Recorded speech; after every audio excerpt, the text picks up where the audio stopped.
Hey everybody, it's time for another edition of Got a Minute with Amy. And we're picking up where we left off last week with disclosures. Because after we talked about the asbestos and whether you had to disclose or not, the next question is what are you required to disclose? And that has been in front of you all this time, but you may not have read it. Well, you know that you have to disclose material adverse, not defects,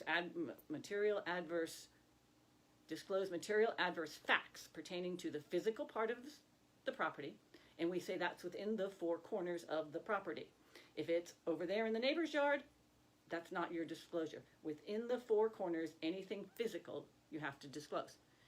Ghosts are not physical, so you don't have to disclose ghosts or murders or anything like that on the property.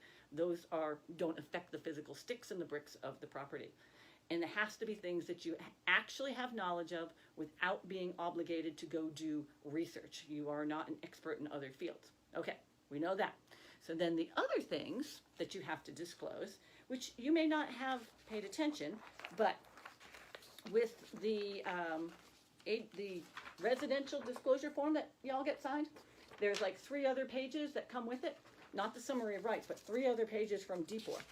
And at the back of the 3 other pages is the list of all the other stuff that you're obligated to disclose. So the first one has to do with new construction.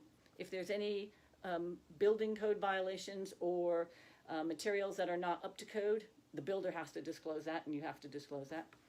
Planning District 15 doesn't affect us. That's for down in like Richmond area, and it has to do with if there were mines, abandoned mines on the property. If we had military air installations here, we'd have to disclose that. Chinese drywall. You all know what Chinese drywall is, right? Right? That's after Hurricane Katrina, when they were trying to rebuild all of this stuff down in New Orleans, and that same year there was all the hurricanes, I think, at Virginia Beach, and we ran out of building material, and so that was like 2006 maybe. So they started importing drywall from China, which had chemicals in it, which were corrosive and cancerous, and if they did remodels or built a house with that drywall, it corrodes and eats the copper in the electrical outlets.